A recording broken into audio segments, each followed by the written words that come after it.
Agosto de 1950. Cesare Pavese decide acabar com a própria vida no quarto 346 do Hotel Roma, em Turim. Não chegou aos 42 anos. O escritor, que atravessou 2 guerras mundiais e tantas outras interiores que o mundo não viu, deixou obra de culto, ficção, ensaio e poesia. O primeiro livro reúne poemas escritos entre 1930 e 1936. Sendo interessante, o trabalhar cansa é o facto de serem poemas narrativos,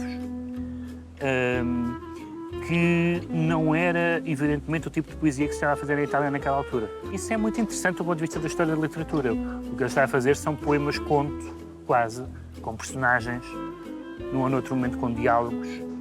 São poemas paisagísticos sobre o Piemonte, sobre Turim, mas sobretudo sobre o campo, sobre os seus familiares, amigos, vizinhos, pequenas vinhetas campestres, geralmente melancólicas.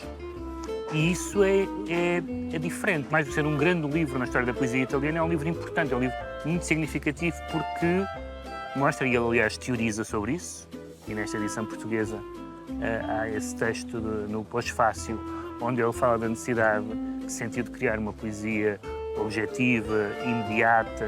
Quando ele diz que o que tentou esta frase é muito interessante, quando ele diz que o que tentou nesta poesia foi fazer coincidir a imagem e o relato, ou se quisermos a imagem e a narrativa. É um livro sui generis na história da poesia italiana, eu acho que tem essa força e, na verdade, encontramos aqui, sobretudo quem leu a ficção dele, por exemplo, a Lua e as Fogueiras, que é talvez o romance mais conhecido e mais forte, reconhecerá aqui as mesmas paisagens, as mesmas personagens. Mesmo antes de publicar, Pavese já andava debaixo do olho do regime de Mussolini.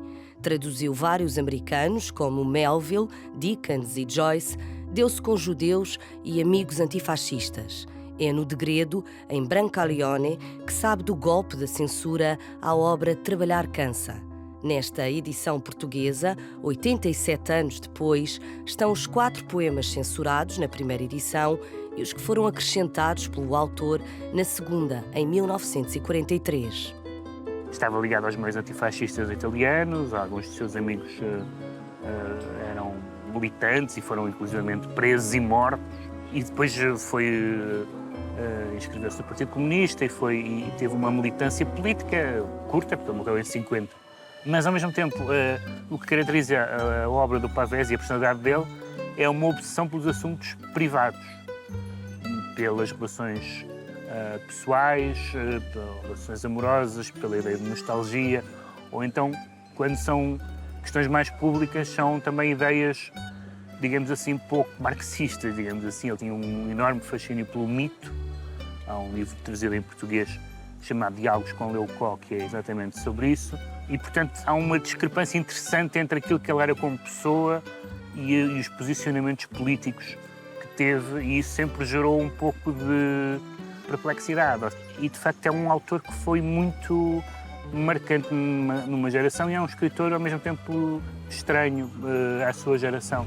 Brutalmente infeliz no amor, da bailarina que o deixou doente aos 17 anos, depois de uma espera inglória à chuva, até à atriz americana que o abandona e de quem escreve em verso, virá a morte e terá os teus olhos.